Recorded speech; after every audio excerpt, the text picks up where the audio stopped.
नमस्कार मित्रों, हम आज बात करेंगे हमारा चैनल सरकारी योजना अंत्योदय। तो ये अंत्योदय चैनल, अंत्योदय का मतलब आप समझते हैं, जो सबसे आखिरी का व्यक्ति है, जो अंत में खड़ा है, उसका हाथ पकड़ के हम अपना ऊपर उठाएं। सबके साथ सबकी विकास की जो नारा है वो कैसे सार्थक हो। अंतिम पंक्ति में खड़ा का व्यक्ति वो सामने, मतलब वो प्रथम पंक्ति में आए। ये अंत्योदय का यही अर्थ होता है। जो दबे कुचले, पीड़ित, निराश्रित, जिनको सरकारी लाभ की सही मायने में आवश्यकता है, जिनको ऊपर उठने के लिए मदद की ज़रूरत है, उन लोगों तक कौन सा योजना है, कैसे पहुंचेगा, इसके बारे में हम अपना इस चैनल में चर्चा करते रहे हैं। पहले से भी किए हैं, आज भी कर रहे हैं। आज कर रहे हैं। बहुत से लोग आते हैं, मिलते हैं कि सर दिव्यांग पेंशन नहीं मिल रहा।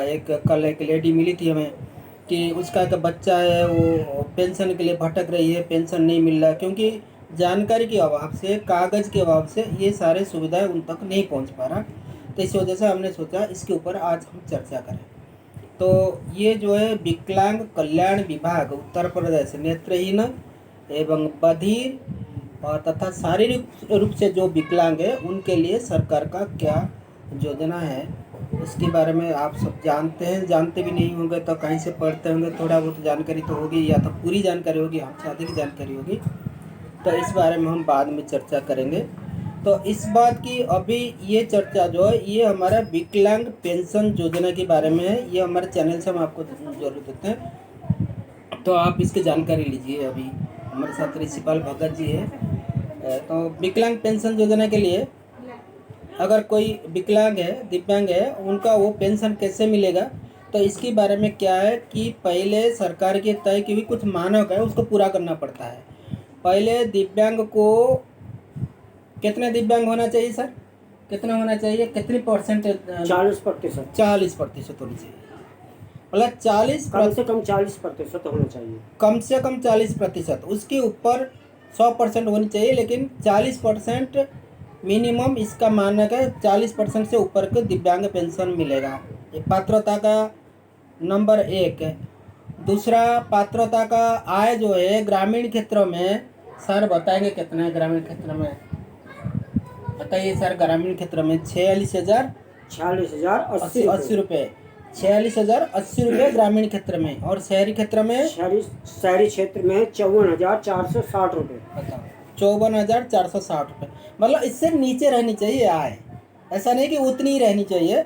मतलब जो आय, अगर मान लो दिव्यांग नाबालिग है तो उसका पालक का आय प्रमाण पत्र लगेगा। तो उनका आय प्रमाण पत्र अगर शहरी क्षेत्र है तो 54,460 रुपये। 54,460 रुपये से नीचे होगा, ऊपर नहीं जाना चाहिए।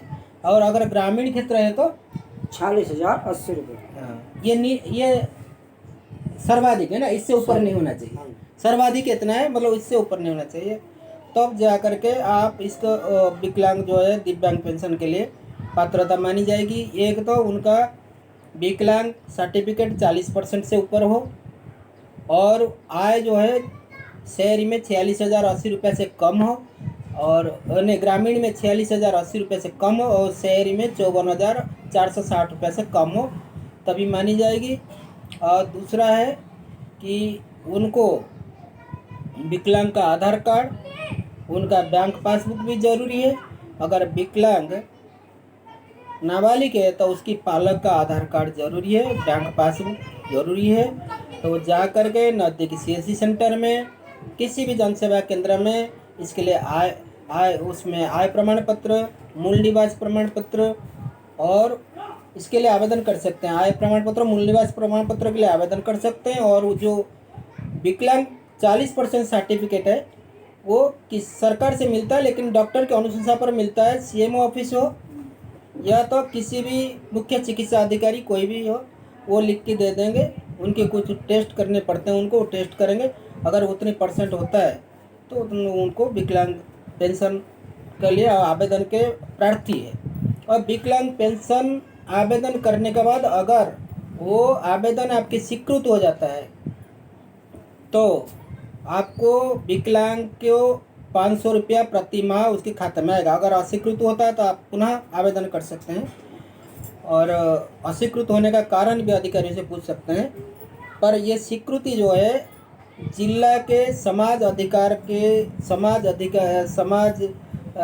कल्याण विभाग के अधिकारी और जिला अधिकारी के अधीन है, वो स्वीकृति दे सकते हैं। बस हमें इतनी जानकारी देना था।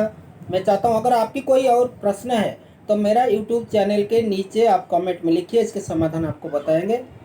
और अगर आपके आसपास कोई भी विकलांग है, कोई भी दिव्यांग है जिनको इसकी सहायता की ज़रूरत है, आप हमें कमेंट बॉक्स में लिख करके हमारा सहायता ले सकते हैं, और आप ये जानकारी उन तक पहुंचा सकते हैं ताकि उनको इसका लाभ मिले। नमस्कार।